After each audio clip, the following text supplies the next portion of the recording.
also is a little bit weird to have this head without the neck shape. So let's first grab a little bit of a neck shape here, just to start to have something and make our character not that only a flat, not a flat, but a isolated head.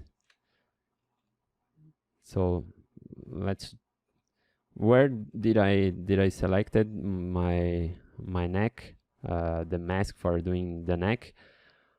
Remember that we said about this line, which would be the base of, oh wait, the base of nose, the base of ears, and then the base of nape, the back of head. So the head will be more like this, and then the neck will start from here. And also in the middle line of this jaw, you can drop the neck here, and always the neck will be like into this inclined view, more for the front. Not actually always, but if the character is into a neutral pose, so certainly it will works like this. It will be a cylinder shape, and from all the views, okay. So here the mask didn't work it to quite to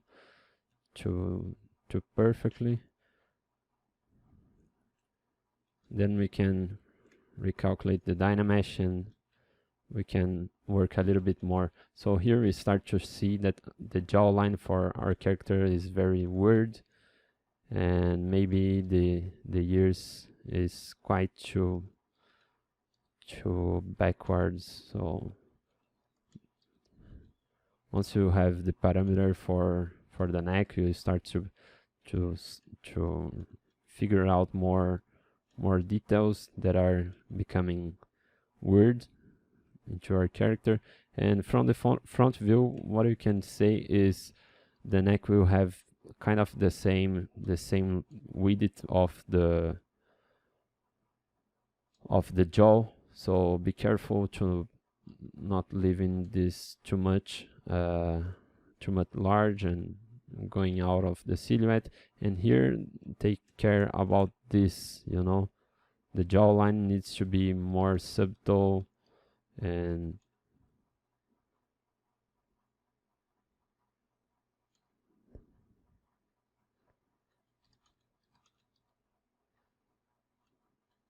yeah, you can always start to adjust this. And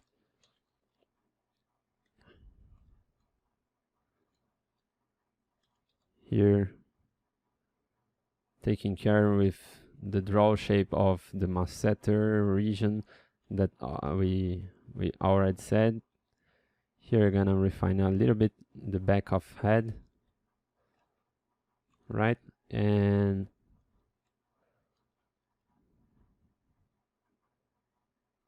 let's draw just a little bit the shape of neck. Here I can use the 8 polish brush just to make a proper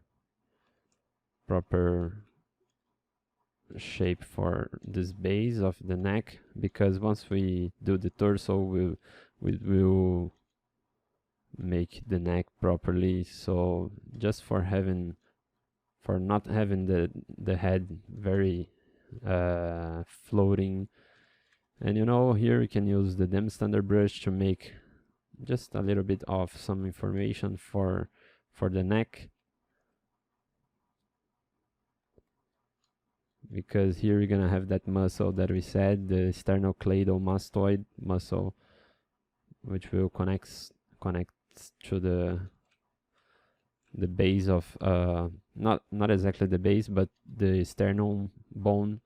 And here you're gonna have the like this shape, which is the Adam's Adam's poem. I don't actually remember the name, but we're gonna check this before we continue there. I'm just refining this a little bit more so we can have a proper visual for our head. Okay, always pay attention for the line of the back of head.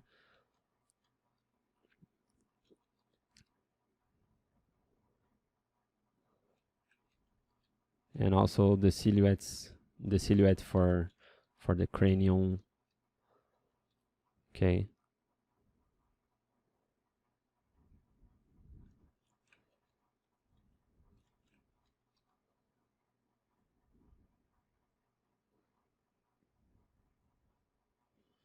Notice how I changed this.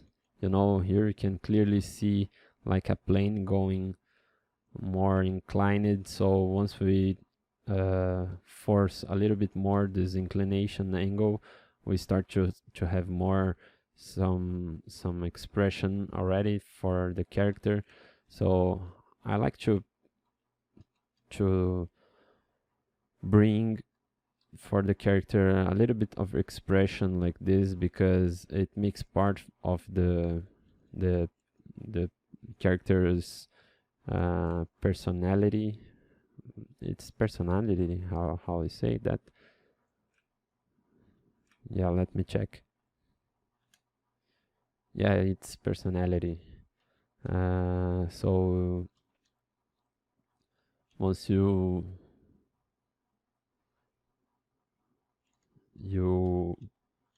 look at the character, you already start to feel some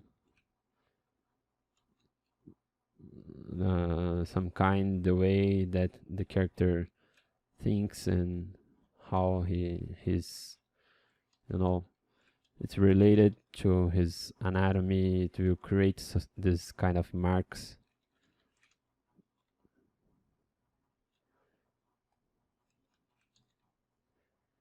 Okay. Yeah, let me pause here so you guys won't need to wait.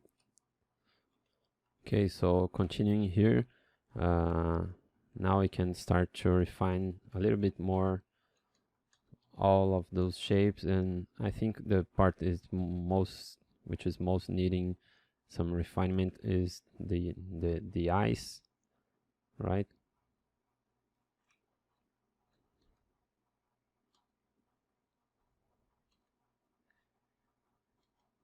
Looking through this view is quite important to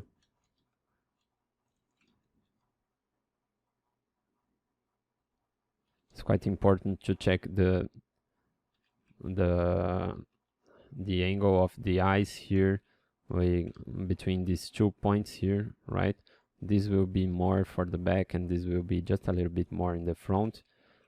So you have to pay attention to this in order to make your character looking good.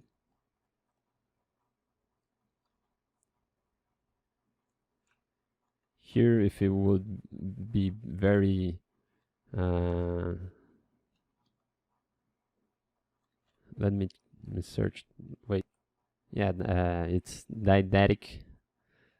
So what we would have here is it would be kind of this shape, kind of this contour line here, you know, with not exactly like this, more like this.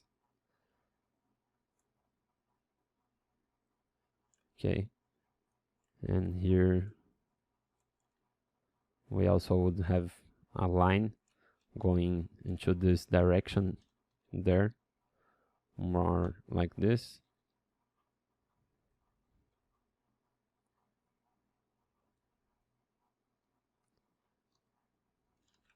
Always taking care to this angle of for getting the silhouettes of the forms and and then checking if your model is looking right or not.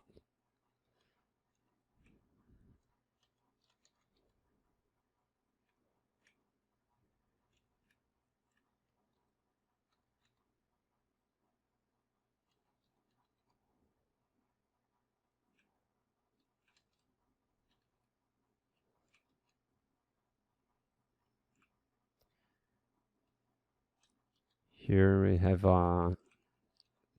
too much volume maybe into this region.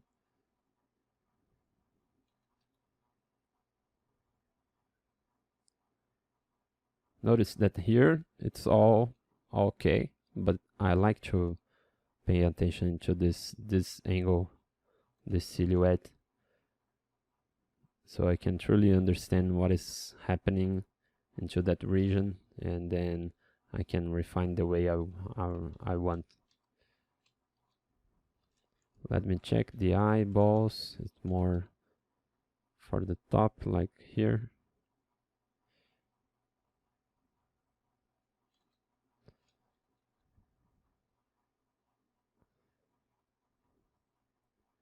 If we would try to feel a little bit where is placed the orbit of the eyes, it would be kind of here, right?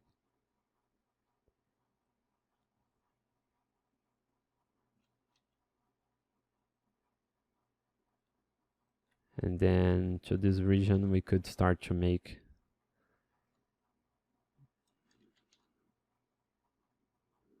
a little bit of a detail like this, but I think we have not enough density into our Dynamesh, and maybe we could start to have a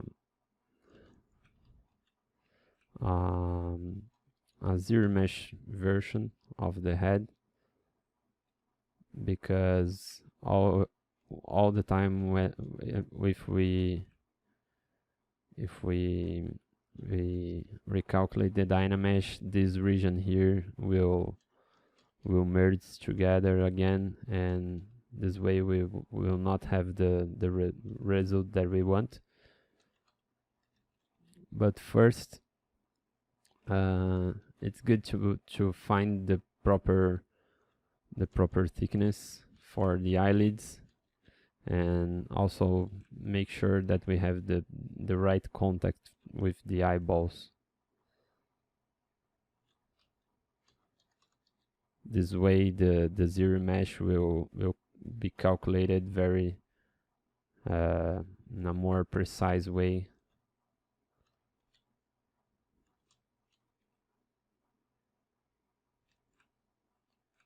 Here I'm already trying to separate that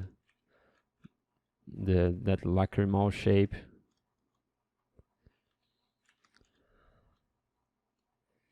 And there is one thing here in the ears that is wrong into its shape. It's that this region here for how is it called in English? Yeah, I don't remember exactly the name of this part here, but you know, just as we have into this image, by looking to the side view, this region here must be tilted in my case, right? So let's try to do it.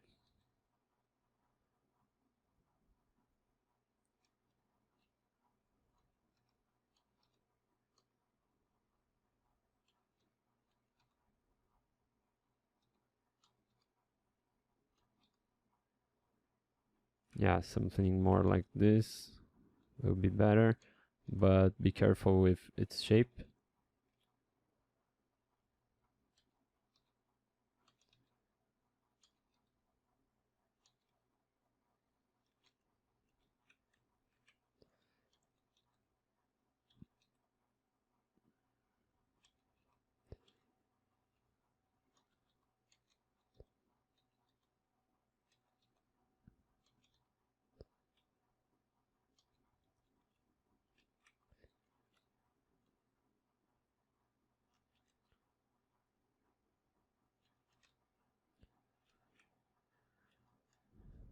Yeah, so here I'm refining a little bit more.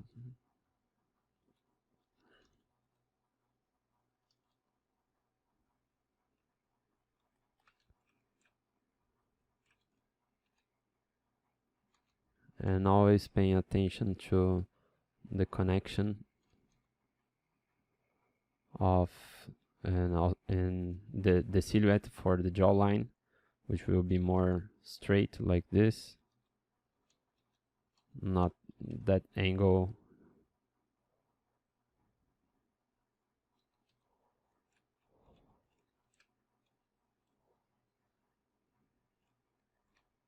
It's always good to turn around on your model all the time, just as I'm doing here, so you won't stay with just one one region. Here I can use the move brush with the back face masking activated. Once again, uh, you can always reach this auto masking, the back face mask here, into the brush palette, and let me see, auto masking and back face mask. I drop it here into my custom palette. Once again, I already said that, but you know, I like to use this for adding thickness like this, and then I can disable with my shortcut that I created, and then I can adjust some thickness into the model just the way I want. Here the tragos and anti-tragos is quite a little bit weird. Look, we should have something more like this.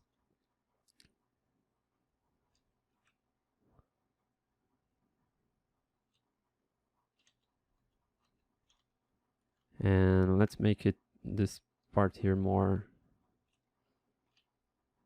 connected to the head.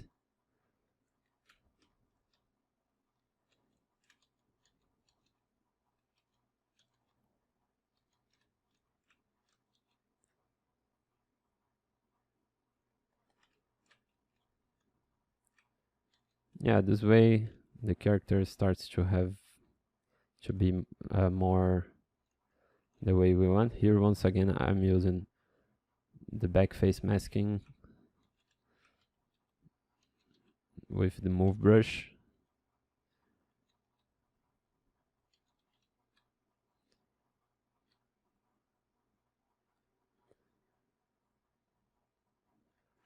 In order to understand this part, you can, you know, use your own fingers and feel that region into your ears. Oh no, what's happened? Oh my god, I think we crashed ZBrush. I will go back in a minute and hope that the recover will works. Let's see. I won't pause it now because it will change the window and it may be harder for ZBrush to save it. So I will continue with the recording, and yeah,